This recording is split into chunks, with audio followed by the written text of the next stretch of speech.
Well, I discovered drumming, I guess, when I was really young, maybe 3 or 4, listening to rock music with my dad. I was always attracted to the rhythm of the music, to the pulse, to the spirit of it, and was always tapping around, tapping along. I've held dearly to it. It's been a constant from that time. I quit hockey because of it. I changed my whole life path because of it. I've ignored other opportunities because of it. Because I think that ultimately it's my destiny and that I have to do it. I mean, at first I solely listened to rock and roll. The things that I grew up on. It's a sort of rebellious spirit that possesses you when you first start playing, wanting to be heard and challenge people's opinions, and rock and roll was that for me. And then after that, not to say it got boring, just as a musician trying constantly to improve, you feel like you plateau if you only listen to a certain genre. So you start branching out into things that are similar, but not so similar. Going back a little further than the 70s, 60s, moving into the 50s, listening to some of the old-time rock and roll, some of the blues. And then eventually you fall into the crucible that's jazz. And then once you become comfortable in that, you ultimately gravitate back to where you came from.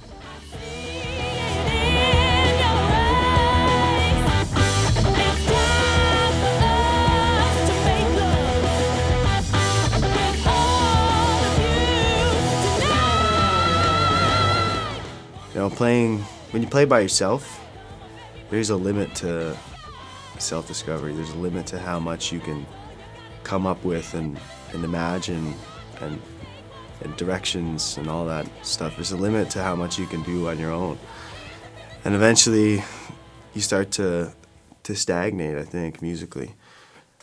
And so when you play with people who are as deeply creative and connected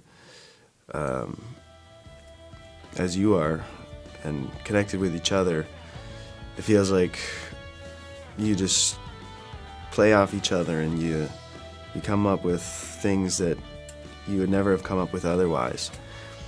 And when it's a band of this caliber and the players are as good as they are, it seems like there is no limit to the direction that you can go in, while still maintaining some substantial, identifiable sound, which you can call the thrust of the music, right?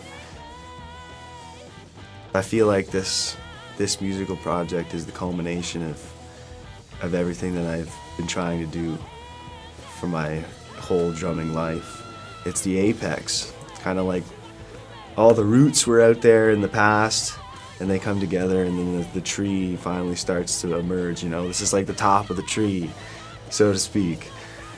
And it's far more expansive than in my life it's been before.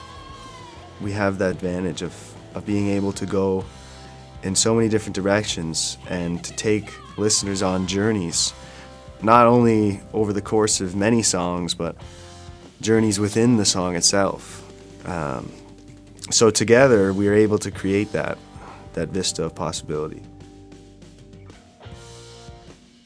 Well, I suppose the greatest hope is that we just demolish all the difficulties and all the barriers between people and between cultures and all of these things, and bring them together with music, as music is always done.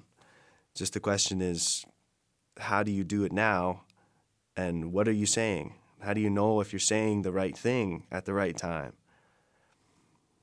When those questions prove exceedingly difficult to answer, you just have to trust that for some reason you're supposed to say that thing, and that it is what needs to be said is what you already want to say. And if you have that trust, you just keep running with it and hope that eventually people do listen. People do fall in love with you, and they do go home at the end of a hard day and throw on your album and escape the world for 45 minutes. That's the dream, you know. And they come out to your concert, and there's 1,000 or 100,000 lights in the air. You know, everybody filming you to remember that special night that you gave them.